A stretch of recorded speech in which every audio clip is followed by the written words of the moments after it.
Hi friends, আজকে আমি বানাবো এগ তড়কা। তার জন্য প্রথমে আমি নিয়ে নিচ্ছি 3 বাটি সোনামুগ কড়াই। এটা একটু জলে ধুয়ে ভিজিয়ে রাখবো।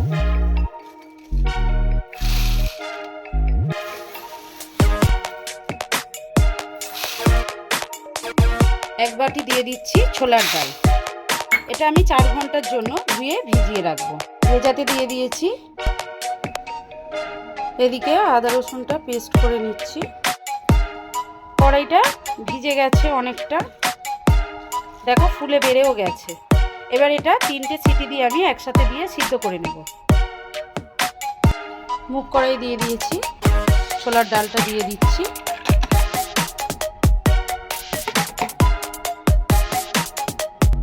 একটু হলুদ দিয়ে দিলাম, জল দিয়ে দিলাম। এটা 3টে সিটি মেরে নেব।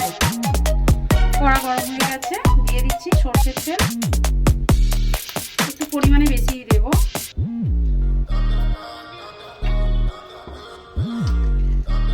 দিয়ে দিচ্ছি একটু গোটা গরম মশলা।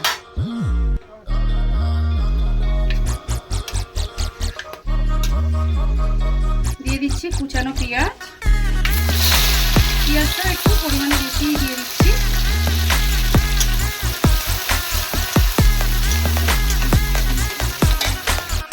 পেঁয়াজটা হালকা ব্রাউন হয়ে গেছে, দিয়ে দিচ্ছি কুচনো টমেটো।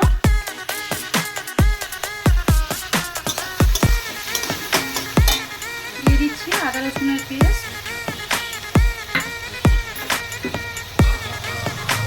হলুদ,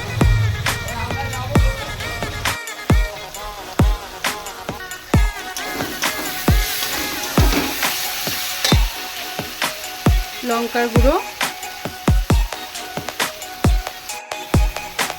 কাশ্মীরি লঙ্কার গুঁড়ো,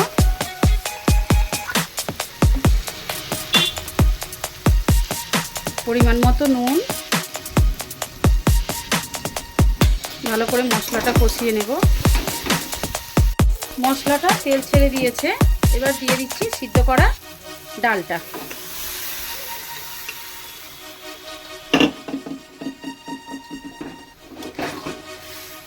এটা ভালো করে নেড়ে নেব।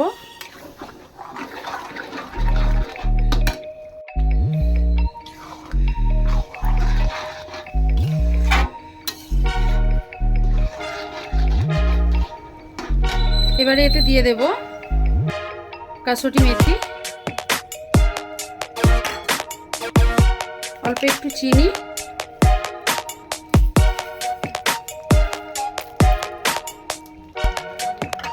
চেরা কাঁচা লঙ্কা,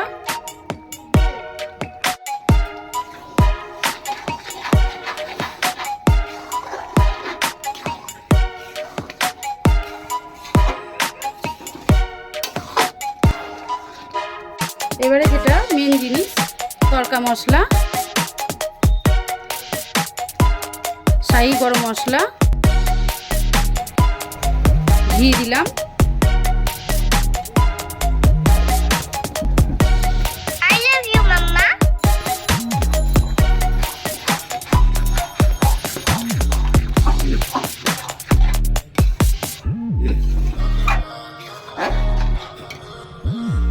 চারটে ডিম নিয়ে নিয়েছি,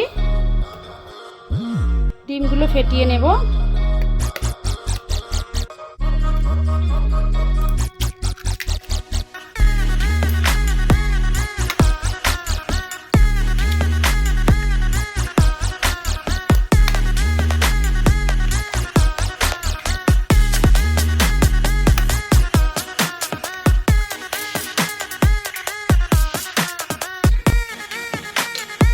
দিয়ে দিচ্ছি পরিমাণ মতো নুন।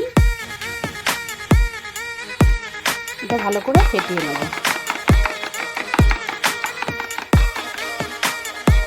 কড়া গরম হয়ে গেছে, তেল দিয়ে দিচ্ছি। গরম হয়ে গেছে, ডিমটা দিয়ে ভেজে ভুজিয়া করে নেব।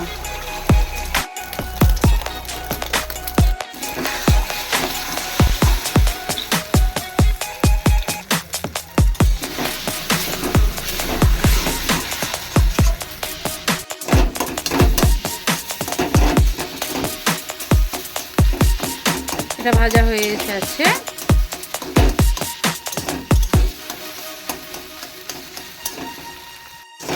বুঝতেই পারছো ভুজিয়া রেডি। আমি এতটা তরকাতে ডিম দেব না, সেই জন্য আমি কিছুটা কাটিয়ে নেব। একেবারে একসাথে পুরোটাতে যদি ডিম দেওয়া হয় অনেকে হয়তো খেতে পারবে না, একটা গন্ধ লাগে ঠান্ডা হয়ে গেলে, যার জন্য আমি পুরোটাতে দেব না। আমি কিছুটা কাটিয়ে নেব, হাফটা কাটিয়ে নিলাম। এবারে এতে আমি ডিমটা দিয়ে দেব।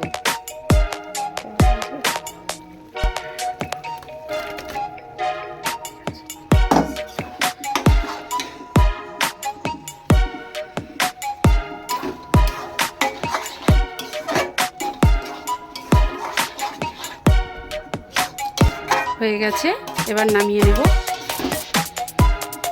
গরম গরম তরকারি রেডি।